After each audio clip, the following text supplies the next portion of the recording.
Hello, hello everyone, and welcome to today's Lunch and Learn.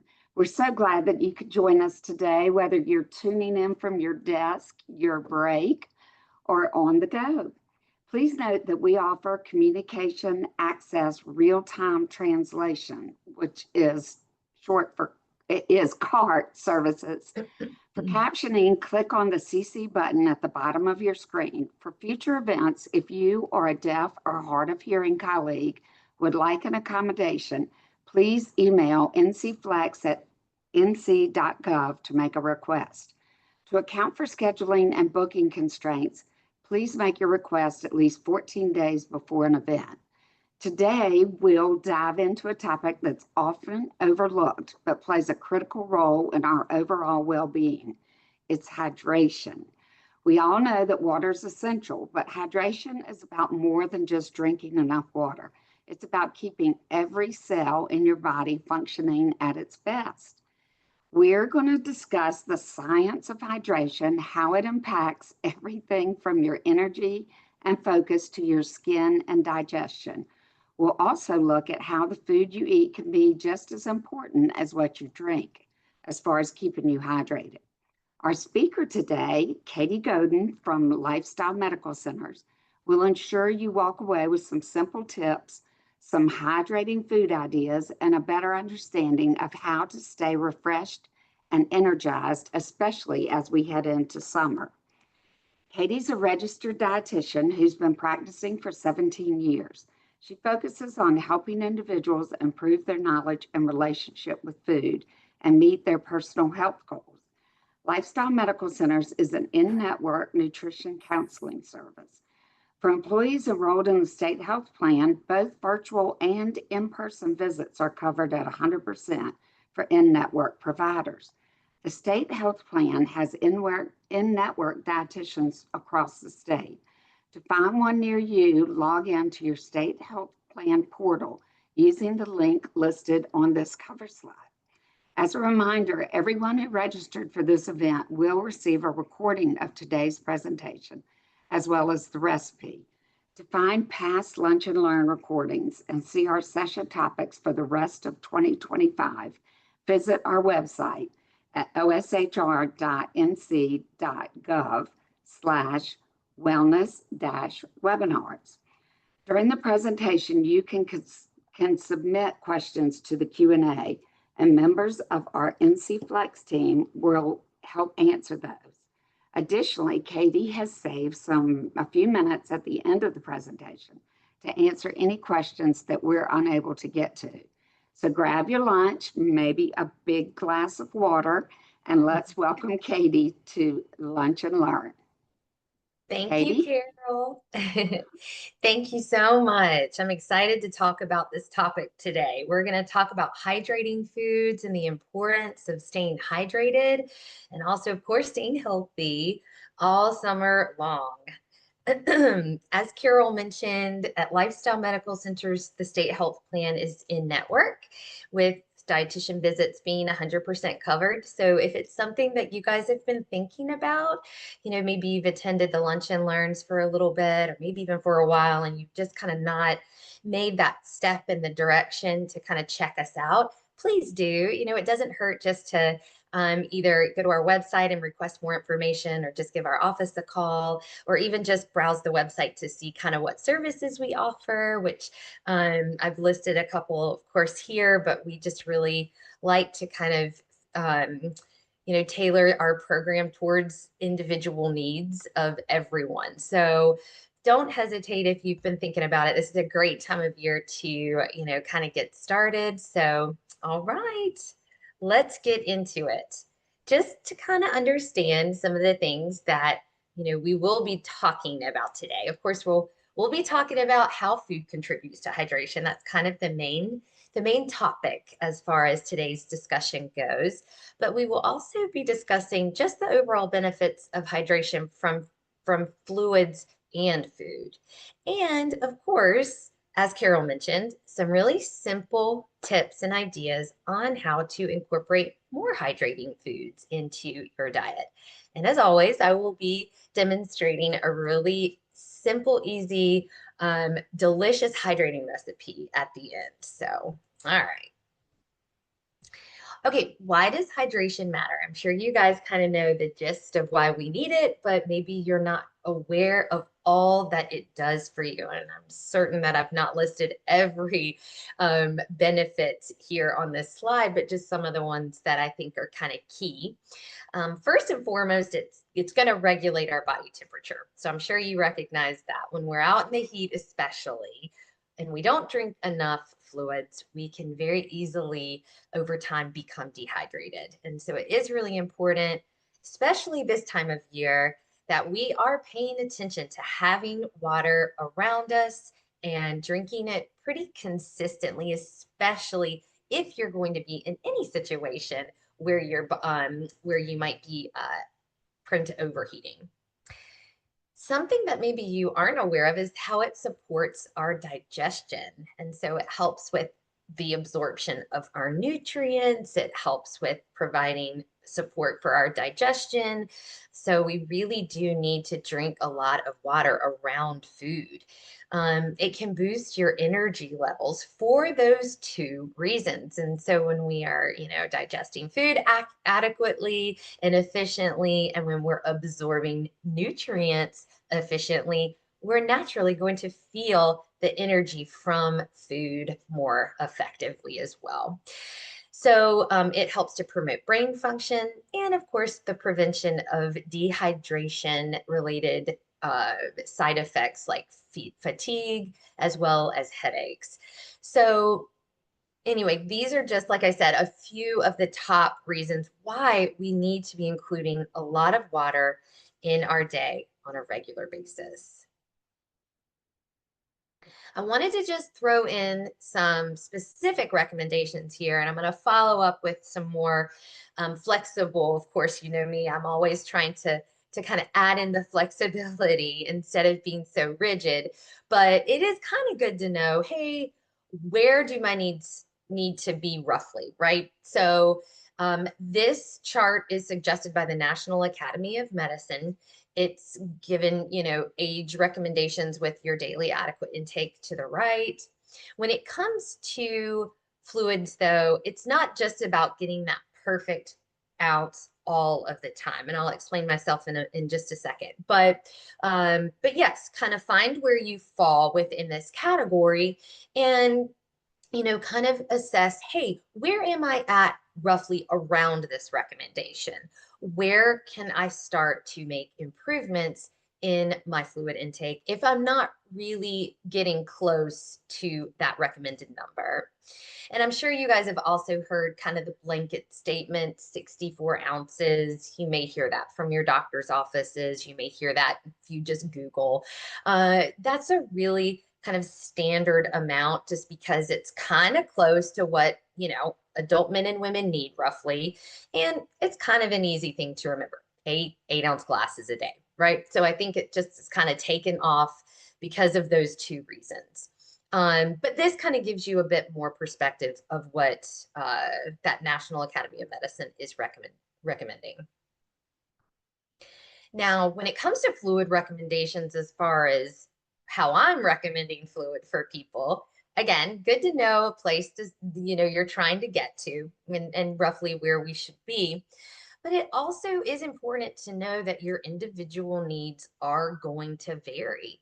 Lots of people kind of based on, even as you could see in that chart, if you kind of look back later, if we're pregnant and nursing as women, that is going to increase our fluid needs. And so factors like that, if we're outside and we're, overheating or we're exercising, right, we need more fluids based on that as well. So your individual needs are going to vary. You should always listen to your body. I don't think that we're just going to completely dehydrate here very simply, unless we are in those situations where we're prone to overheating or our needs are extra because of certain phases of life that we're in. We really do need to pay attention to additional fluids for those two reasons. Sometimes certain medical issues and things of that nature may warrant someone to have less fluid or more fluid. So again, individual needs do vary, and you should always check with your medical provider, have a discussion with someone around that. But listening to your body, paying attention to signs of dehydration. This is a really good thing to kind of focus in on. These are some of kind of the main ones here. There's other ones that you can look for, but I mean, just kind of standard dehydration symptoms are going to be those dry, cracked lips. Maybe you're starting to have some headaches, maybe some fatigue, maybe your urine is a darker color than normal. Our skin can be dry, and we also can have more muscle cramps when we're dehydrated. So those are some of the top signs to pay attention to. And like I said, when I'm trying to make recommendations, I might ask a patient, hey, where are you starting from? How much fluid do you have in a day? If you don't know, I usually ask people to start there. Well, let's try to know. Let's add it up. Let's see how much we're taking in. And then we know kind of how far off we are from those standard recommendations. And then it might be, what are our habits around fluids? So our habits around fluids are the most important thing than just hyper focusing on a perfect number all of the time. For me, I personally like to have small mini water goals throughout the day instead of just, I need 90 ounces of water a day, right? That can feel overwhelming to me. And sometimes I feel like that just could be the case for others. So I recommend that.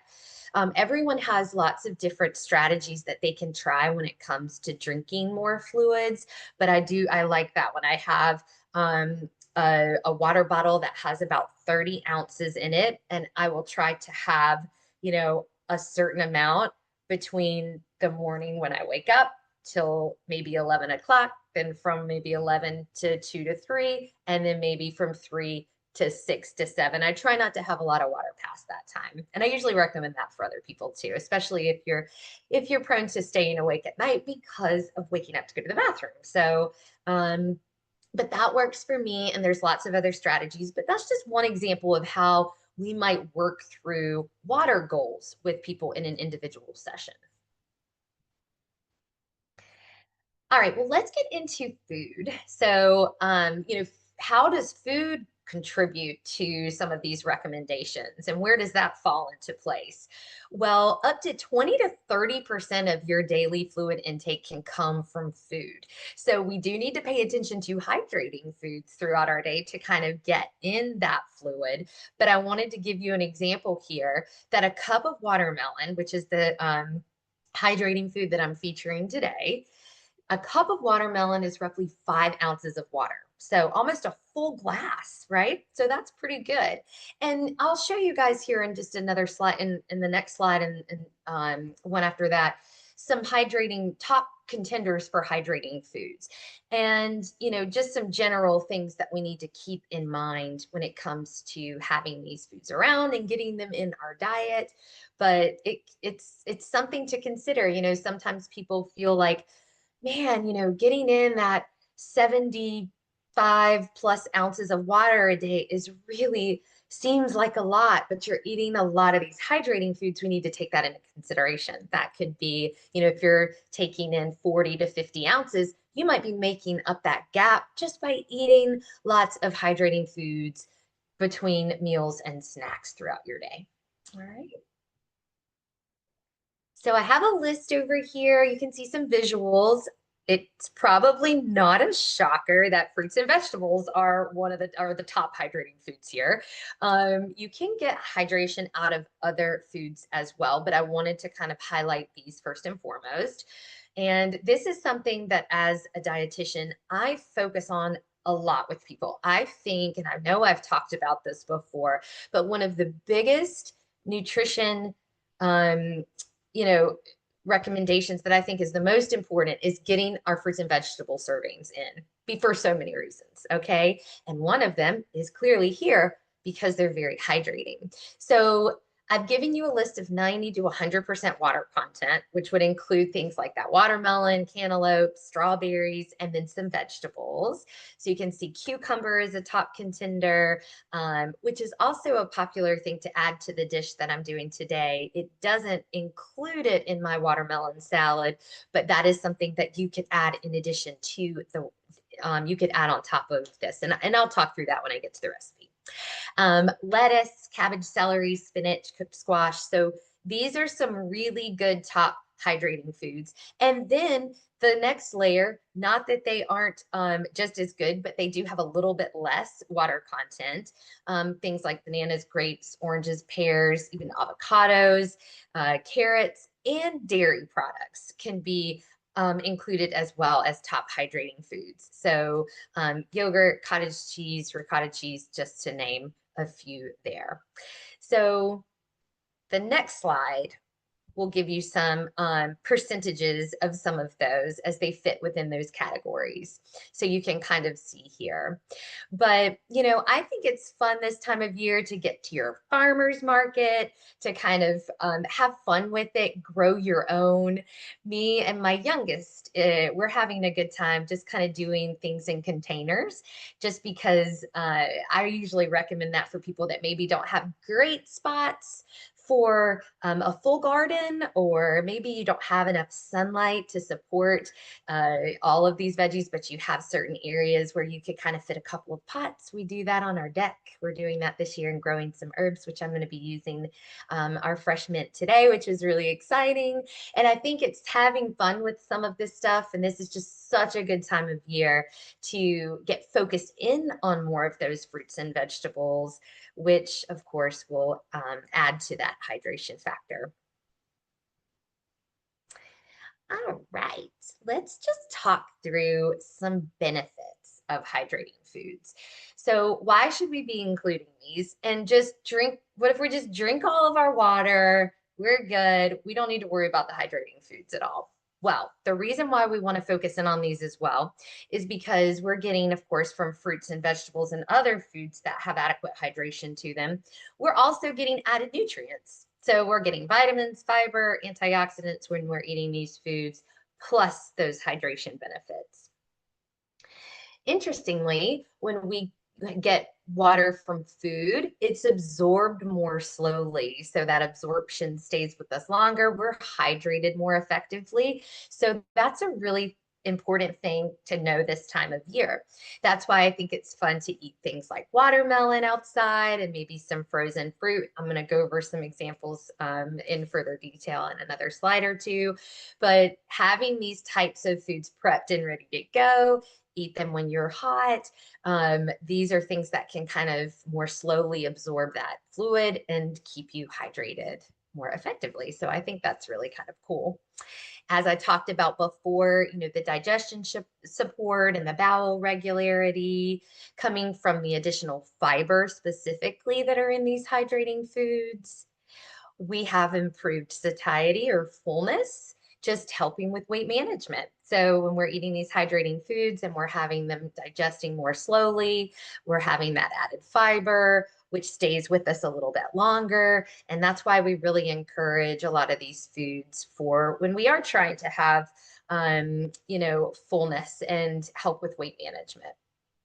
And joint health due to hydration's effects on flexibility and joint pain. So there's a lot of reasons why we would want to have more hydrating foods in our day. So just a little helpful tip, try including at least one hydrating food at every meal and snack. So maybe that's a little bit of a challenge as we're moving into the summer months. I know that a lot of us, I imagine, I know everyone's, not in the same school system, but I think most of us are kind of getting towards the end of the school year here. We've got a few more days. This is our last week where my kids are. And, one thing that I really want to be good at, because I have to pay attention to this stuff too, you guys. I am not always just on it because I talk about it all the time. So I'm a human, I'm a real person. So I want to try to have things prepped and ready to go in the refrigerator and freezer for some fun hydrating snacks for the kids and for myself. But we all know that kids are constantly looking for food over the summer. It's just a thing. When's the next snack, right? So their structure's a little different. And so they're going to want to eat a little bit more. So I really encourage you guys, if you have young kids at home, having some of these foods prep, ready to go, and using them as snacks, because as we know here, they're going to feel better. They're not going to be bugging you for snacks all the time because it's going to stay with them a little bit longer, and they're going to have more energy, and they're going to have improved hydration as they're outside a whole lot this time of year. So just a little side note there. Okay, so let's talk about some hydrating foods to include in your diet. And isn't this salad so pretty? That is one thing that I love about these types of foods, these beautiful fruit salads. That's some fresh mint kind of mixed in there. So pretty. So let's talk about some more foods that we can include. Well, let's go with breakfast first. So we'll just kind of go through some meals ideas here and then get into some snack options. So I know that I've demoed this, but it's been a while. But I've made some chia seed pudding. Chia seeds are great for hydration because, and I bet you could guess, I wish I could poll people. That might be something to consider. I think that would be fun to add in at some point. But chia seeds absorb water, and so they are going to be hydrating for that reason, for the way that they absorb fluid. And grains are also that way. So you're going to hear me mention grains maybe on the next slide, like quinoa. Those are considered hydrating foods because of how they are cooked in water, and they absorb water. But some chia seed pudding, adding some fresh fruit to go in that. As I mentioned, dairy, that is a hydrating food. So having some Greek yogurt with maybe some chopped up watermelon in that. I demoed smoothie bowls not that long ago, I'm pretty sure. But smoothie bowls are some of my favorite things to include this time of year. And I also think, kind of circling back to the kids, this is a really fun thing to do with children. Having smoothie bowl bar. So you have, some chopped fruit, give them a task, have them kind of prepare some things in bowls just for toppings. That could be fun. Another little side tip, as I'm thinking on it, if you have kids that you're thinking, hey, this is they're not going to go for this, right? Like they're not going to eat that. They're going to want their same old thing that they eat all the time. Just give it a go and do it for yourself. Maybe you're someone who's kind of feels the same way and you're kind of nervous to try new things. Sometimes it's about the process of it. And I love kind of the self-serving aspect. So making little smoothie bowl bars, making Greek yogurt parfait bars so that they can kind of come in and scoop out their own yogurt, put in their own toppings. That's something that we do for dinner a lot. And my kids eat not all, they do not eat perfect. Okay, let's just go ahead and throw that out here. They are normal kids as well who need to be exposed to food over and over. But we find that they're more likely to try things when they're actually serving it themselves. And so could be something to do for you as well. Overnight oats, for the exact same reason that I just mentioned before, just because those oats are kind of sitting in liquid overnight, they absorb fluid. So you're going to have additional fluid for that reason, even adding in a little yogurt and fruit to those. And listen, I'm giving you a lot of ideas here very specifically, but easy tip, just add some fruit to your breakfast and that will give you some hydration for that day. You can kind of circle back to see some of those top hydrating fruits, keep those available, add a half a cup to a cup of fresh fruit to your breakfast every morning, and you can check that off the list, okay? All right, let's go over some lunch and dinner options. This is one of my favorite summertime meals. It is very nostalgic. I used to eat this with my grandmother when I was growing up, and she would take me to lunch at some kind of fun lunch spots. And that's where I first had gazpacho. And I thought it was very strange at first because, of course, it's a cold soup. You're like, why would you eat this? I absolutely love it. I have featured a gazpacho recipe there, and I look forward to making some this summer. That is a great way to get some hydration. And you have, of course, a soup, but you have lots of fruits or lots of veggies kind of going into the mix here. I've also mentioned some quinoa salads. And when I say quinoa salads, there's so many options out there. I didn't give a specific recipe, but really just having quinoa as your base and then adding in some veggie, mostly veggies. I would think maybe some fruit on the side, and then maybe some type of protein to kind of round that out, and a little bit dollop of some dip. That's kind of what I do when I'm making like a quinoa bowl, quinoa salad. Then I mentioned the gazpacho, maybe kind of rounding that meal out with a piece of whole grain toast and some tuna salad. You could swap the toast out for something else, but maybe swap the tuna for something else. But having some type of protein and some type of carb would be a good option there with that. And guys, this is just giving you a little bit of a snapshot of what we do with people in sessions, right? So we talk about meal ideas, we give more specifics, but this is just kind of highlighting some easy options, in my opinion, and stuff to kind of also make it interesting. So I do a lot of chickpeas, cucumber as a hydrating food, maybe putting that in a pita with a little bit of tzatziki, maybe a little bit of fruit, some type of fish. We love to do grilled veggies in the summertime. That's one of my favorite things to do. I have some zucchini and squash prepped for this week. And we plan to grill that. Actually, I'm going to do that tonight with this watermelon salad. We're going to have some grilled vegetables and then pair that with either we have stuff to do barbecue chicken or salmon. So I'm going to kind of feel out what we're all in the mood for with that protein. Stuffed peppers is a good option, and zucchini. Zucchini is a fantastic hydrating food.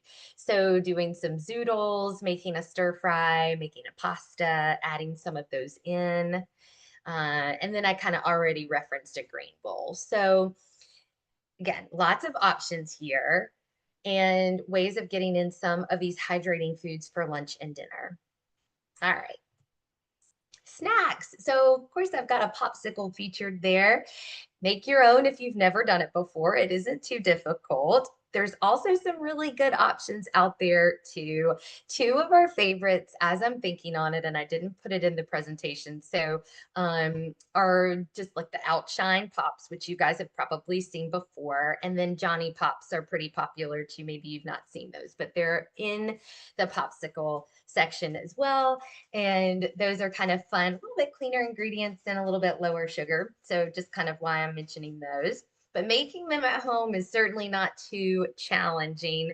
My youngest is excited to do that. So that is something that we have on the summer agenda at some point. But for other snack ideas, some cucumber slices, having a bunch of cucumber prepped and put in the refrigerator. We love cucumber. You can choose a different fruit, of course, or excuse me, a different vegetable, of course. But having just quick dips, that's something that we like to have for snacks, especially like I mentioned, the summertime when kids are constantly wanting to grab things. Having these types of foods also available, they'll be more likely to eat them if they're there. So, and you too. So guacamole and hummus are kind of our top two that we'll have in single serves so that we can just grab a handful of cucumbers, grab a quick cup of that, and then sit down and have a snack. Maybe we're doing some frozen fruit. That's another thing that's kind of fun to do this time of year. Frozen grapes are great. You can freeze watermelon, obviously freeze any fruit, right? And then we can add those to smoothie bowls, to protein smoothies and things like that to have a little bit more hydration coming in that way. Oh, this is something that we are loving right now. We are making a lot of the little cherry tomato mozzarella basil combo is so fun. So it's an easy side item to do for dinner. We do that a lot. I love summer for that reason. You can just throw kind of can't well, this is what I do. We did this growing up, but just a plate of cantaloupe, some tomatoes, which I love to add a little bit of that mozzarella and basil to it, and then kind of whatever side item you want to have and protein. And it just feels really easy. There's not a lot, there's no recipe involved here. You're just having a lot of fresh food, kind of just whole foods a little bit more. I think the summertime really does bring that to our brains. And I love that about this time of year. Celery, as I mentioned, is a nice hydrating food, having that with some nut butter. And as we have talked about before, and what we like to talk about in sessions, when we're pairing snacks together, we really like to have that carbohydrate, which you're going to get with that fruit that we're talking about, and sometimes those veggies. And then we want to add some type of protein or some type of fat to go with it. So that's what I'm trying to kind of work in here. As you can see, the cucumber slices with the guac would be that fat. The frozen fruit with that Greek yogurt would be that protein. The celery sticks with that nut butter would be that fat. And the reason for that is it just does help digest a little bit slower, keeps your blood sugars more stable, and it sticks with you a little bit longer, right? So these are good kind of filling snacks to have that are nutrient dense. Apples and peanut butter or nut butter of your choice, doesn't have to be peanut butter. And then, as I mentioned, some homemade smoothie popsicles are kind of fun. Okay, so how do we make eating hydrating foods a little bit easier to accomplish? And I've tried to throw in some helpful tips throughout, but just to kind of bring it all together again. As I mentioned, one of my top suggestions as a dietitian is to focus on 5 to 9 servings of fruits and veggies every single day. It is going to help with so many different things. And I think we overcomplicate things a lot these days with what we should be doing as far as food goes. So I really just like to bring it back to basics, and let's just start here. So really make that a summertime goal, because if you're eating more fruits and veggies, we're of course having more hydrating foods in our day. So to make that a little bit easier for you, have fruits and veggies washed and prepped and keep them in the eye's view of your refrigerator. And I've probably mentioned that tip before, but that is something that I read many, many years ago, and it just registered and makes sense. When we see it, we eat it, right? So in clear containers, put them in the middle of your refrigerator, have them prepped so that you can easily just take it out, bring it out, scoop it onto a plate or in a bowl, and easy to eat. Try a fun new recipe each week, incorporating one of the top hydrating foods. So that's a little mini challenge. You certainly can dial it back or dial it up as much as you want to. But I think the idea is that you have a little bit of encouragement to try some of these foods. Maybe it isn't a recipe. Maybe it's kind of, as I mentioned a few slides back, just hey, let's try to have a hydrating food at least, 2 to 3 times a day or once a day. Again, we really, when we're goal setting with people, we need to know where you're starting from. And then we kind of help you merge into that kind of comfortable goal setting of we're kind of giving a little bit of a push, but we're also staying realistic at the same time, right? So, and really another fun thing that I've not talked about is having infused water recipes. These are so fun. You see a beautiful glass over there, which I think personally, when things look inviting and pretty, we want to drink any of them. So that is something that's kind of fun in a mason jar. It doesn't have to be, but it's kind of cute, these cute little straws. So adding in some fruit and some herbs like mint, basil is a really fun way to jazz up the flavor so that, maybe you don't get as bored with drinking water all of the time. And then I've included a link there at the bottom so that you can kind of click to look at some infused water recipes. All right. And then last but not least here, I just thought that I would throw in some tricks to making just general hydration easier. So we talked a lot about food, but when it comes to just drinking more fluids to get to that goal that we really want to kind of be around, It's water, having a water bottle that fits your personal preference. And I really think that that is an important thing for people to think about. I have suggestions for people, but ultimately, you are going to have an opinion on that, right? Like for me, I love the color of my water bottle, which might sound silly, but I love it. I love that it has a handle. I love that it has a spout that I don't have to twist off. So think about the things that really help you. I like that it fits easily in my cup holder in my car. Sometimes we get these large jugs and we can't really even carry them around with us very easily. So think about stuff like that. When I'm at home, sometimes I appreciate an open cup that's smaller, and that really depends on my mood that day. So some days I'm just not in a water drinking mood. And when I drink out of smaller cups with an open lid, that just helps me drink more. I think it's the act of filling it up a bit more frequently. It helps keep me motivated. It helps keep me on top of it. I only have a little bit to drink at a time. So that feels not as overwhelming. But we're not always able to kind of have that open cup with us, right? Like if we're traveling a lot or if we're working in an office and it just doesn't make sense to fill up our water bottle or our water cup frequently. So we have to do what works best for us. So there's lots of things to kind of think through.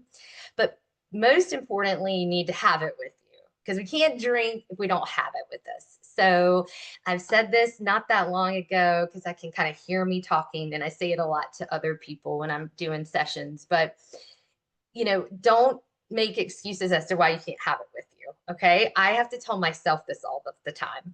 I will say, what's the point? I mean, I'm just going to the grocery store. Like, why do I need to take my water bottle with me? Like, I'll just drink some when I get back. However, when I'm in the car, I probably have at least 2 to 3 sips on the way to the grocery store and then 2 to 3 sips on the way back. That could be up to 4 ounces of fluid that I just had, maybe more. Who knows, right? Like, so I think we need to just always have it with us, no excuses as to why we can't. Get started early in your day. I think the earlier that we start, obviously, the more time that we're going to give ourselves to drink and trying to have a glass of water around your meals. So sometimes I will modify that for people because if you are someone that gets full really fast, drinking with your meals may inhibit you from being able to eat enough.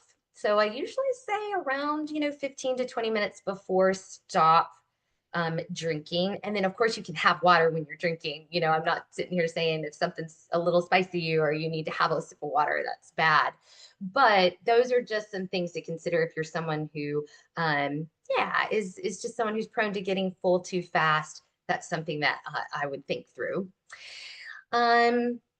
Drink throughout the day versus large amounts at one time. I just really think that we do better when we're kind of slowly sipping and we're having it consistently throughout the day and plan ahead for your water. So that just comes with what water bottle am I going to carry with me? When am I going to fill it up?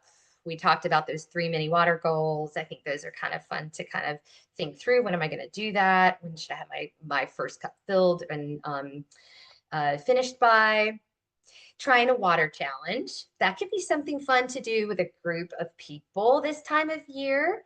Maybe you're checking in, maybe you have an app that you've downloaded so you can kind of track it, and then adding in some flavor. So given some ideas there, the hint water up there is kind of a naturally infused bottled water that sometimes people enjoy, just having something that doesn't have any artificial sweeteners or anything like that added to it. It's just kind of a natural flavor. And then seltzer waters, sometimes people enjoy, especially if you like just a little bit of carbonation. And then, of course, those infused water recipes that can be fun to try just to kind of spruce up the flavor and make it more fun. All right, guys, just a few more links, but I do try to include links throughout every slide to reference pretty much where I've either gotten information or maybe a picture from, so it'll take you directly to a link that's pertinent to that slide. But here's some more for you to check in on if you're interested in some more reading about hydration. And again, thank you so much for coming today and listening to this. We are going to now get into the cooking demonstration part of the presentation. And I'm really excited to make this recipe. I've linked the recipe down at the bottom there. It comes from a site called Cookie and Kate. I've done some from her blog before, but I haven't done a whole lot. But I love this recipe. This is something that's not only hydrating, delicious, but it is super simple. So we are going to be putting together a watermelon salad with feta and mint, among a couple other ingredients. So we will get right into it and I'll kind of talk you through what we're having. Okay, I am just going to dip my screen here a little bit and talk you through. So first things first, let me just talk you through the ingredients that we have here today, and then I will put my screen down so you can see exactly what I'm doing. But we have 4 cups of cubed watermelon. Okay, so I'll show you that right here. And what they have suggested is shallow bowl, or you can even put it on a platter. So it's more on a plate versus an actual bowl so that you can kind of spread it out and see all the ingredients. So, but this bowl is pretty shallow and I was able to pretty much spread the watermelon out a decent amount. So I'm choosing to put it in here. What else do we have? I have 2 small shallots, which is what I was able to find, just kind of on the smaller side. So I ended up doing 2. And I'm not sure if you guys have cooked with shallots before, but they're part of the onion garlic family. They are kind of a blend of that. They have a milder texture, or excuse me, a milder flavor to an onion. They have a little bit of added sweetness to them. And they have been soaked in a few tablespoons of red wine vinegar. So as the recipe suggests, for at least 10 to 15 minutes or so in the refrigerator. And so that's what I have here.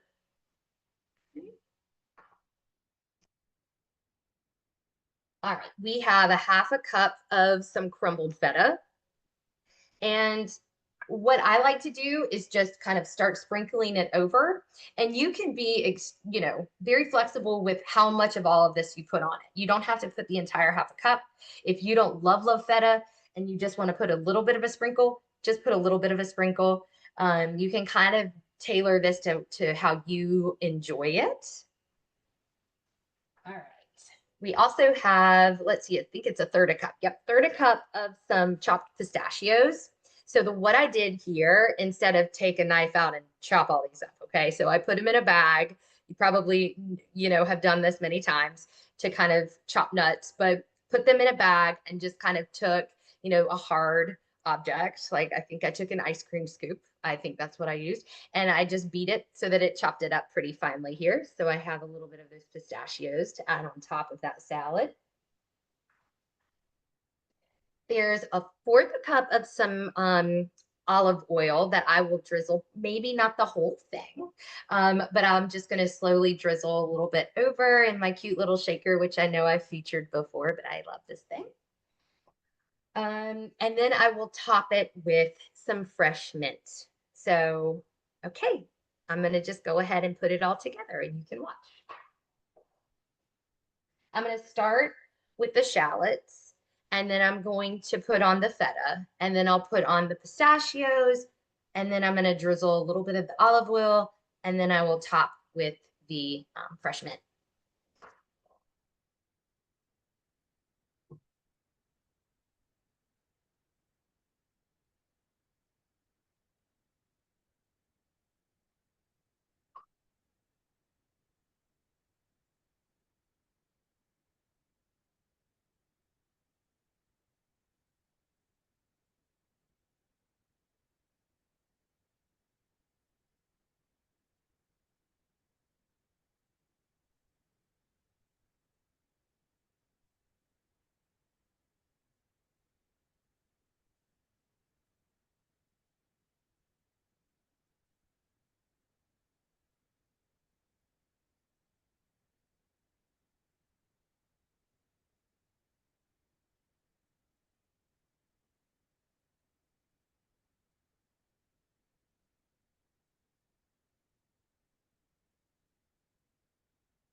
All right, everybody, you saw how easy that was. And I'm telling you, it took maybe 5 minutes at most to put all this together. Chopping up the watermelon is obviously going to take the most time. You can get a whole watermelon and chop it up yourself, of course, save money there. And then, or you can get, of course, watermelon pre-cubed. Try to locate some when it's on sale and say, hey, oh, this is on sale. I'm going to do the watermelon salad today if you're not someone that loves cutting up a watermelon. But anyway, you can see how quickly it is to put this together, and I'll show you another view of it.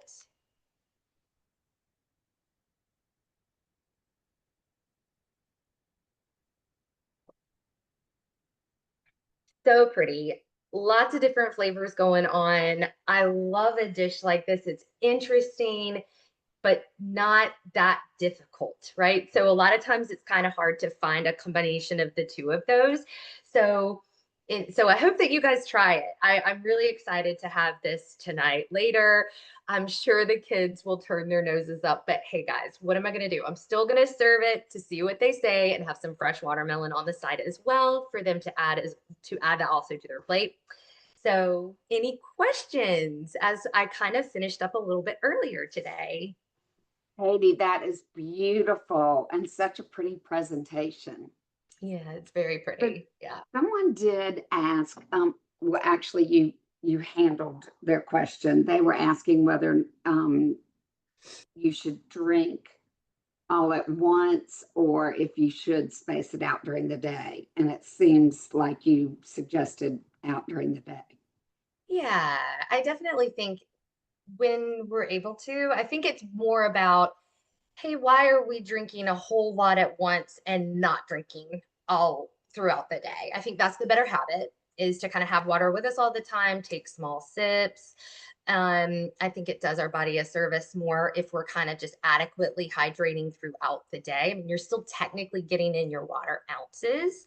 Um, but I just really kind of encourage that people get into this habit of starting early, having it with them, unless they're in situations where they really can't drink anything. And then, there's only so much control you have over that. So if it's within control, I'd prefer it to be throughout the day. If it's not, then it's certainly better than not having anything at all.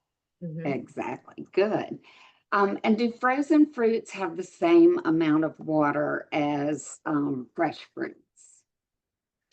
Good question. I mean, maybe there's a little bit more that kind of comes into play as it's frozen, but I do not know the ounce variance there. Specifically, I don't think it would be too much more. Um, but whoops, you still there? Okay. Yeah. Yeah. And one person was asking your opinion on how you feel about crystal light powders and other similar things of that sort Yeah. to put in your water. Yeah, no, that's a really good question. And I actually didn't touch upon electrolytes either, as I was kind of focused more on the food side of things today. But I could touch on both of those. So, when it comes to things that you're adding into your beverages, we do try to steer people away from a lot of artificial sweeteners being added into things just because we have kind of learned over time through research that a lot of artificial sweeteners really don't do a service, especially digestive health. That's one of the biggest things that those artificial sweeteners are not really doing a great job at is keeping our good bacteria um, kind of thriving. So it can kind of damage that. And that in turn can cause a lot of gut issues for people that maybe they're not even aware that they're having them is because they're having a lot of artificial sweeteners. So that's one side of it. And it actually doesn't help with blood sugar stability as maybe it would appear to, because I know a lot of times people maybe turn towards the crystal lights or the 0 calorie sweeteners because they don't have any calories, first of all, or maybe because they have zero sugar.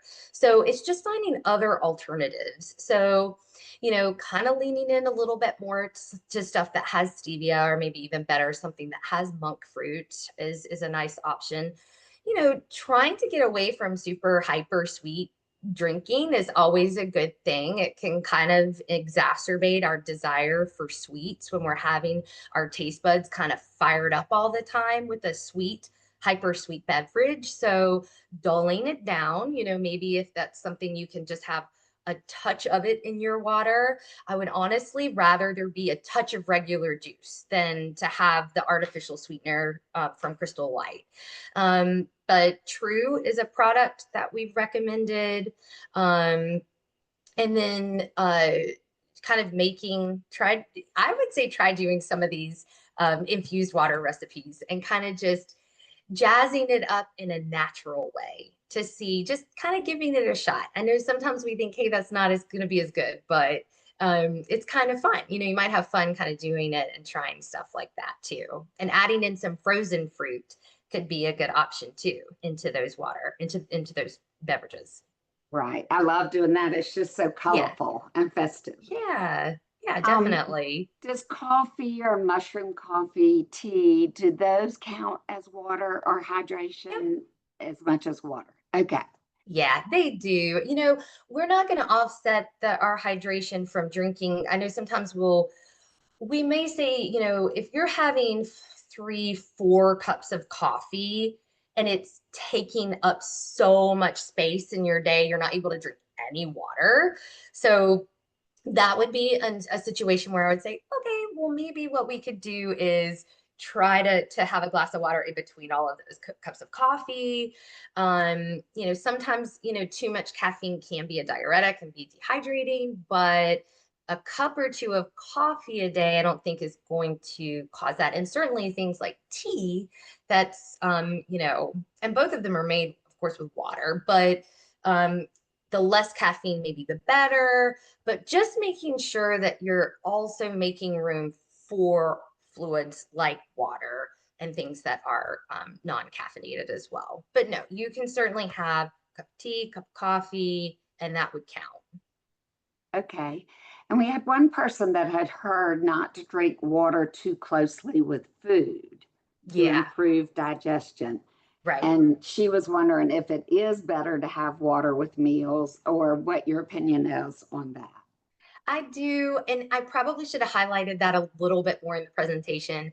And I kind of touched upon it for a little bit there. But I do think it is best to not chug, you know, 10 plus ounces of water when you're eating. I think if we can kind of stop, I think I had mentioned like 15 minutes or so, 20 minutes or so, especially if you're someone who has a history of gastric bypass surgery, someone who, isn't able to eat a whole lot at meals. I worry about capacity for sure, but you're right. It can flush food through your stomach a little bit quicker, and it's maybe not going to keep you kind of long term full as fast, and then also can kind of drown out some of those nutrient absorption side of things as well. So I would say maybe 15 minutes before you eat, try not to have anything. And then during your meal, like I said, having a little bit of water is okay. It's just chugging water, drinking like a whole water bottle full while you're eating. Maybe we're not doing that. Right. Okay, good, good, great advice. And Yeah. that's really all we have for today. Of course, it's Okay. hot and humid outside in North Yeah. Carolina today. So I know. this Stay is hydrated. Take water with you if you go for walks. I didn't mention that. Just get some of the, even like the 8-ounce water bottles. I see people with like the little water belt so that they can kind of keep it. If you like to walk, if you're able to walk and you're kind of someone that's, gets out for short periods during the heat of the summer, obviously plan your walks around the heat if you can and go morning or evening. But if you're going to be outside, for walking or for gardening or for any reason at all, have water with you and have some of these hydrating foods prepped so that when you get back in, you can hydrate and snack at the same time. okay, great. Well, thank you to everyone who attended today. Remember that we will be sending you an email with all the recipes and the content today. It's also on our website. And our next event is July 15th. And Katie's going to talk about some great on the go eating tips. So for all of you planning vacations, you won't want to miss this next one coming up on July 15th. Thank you all. Have a great day. Go get some water. Bye, everybody. I'll see you in July. Bye, Katie. Bye.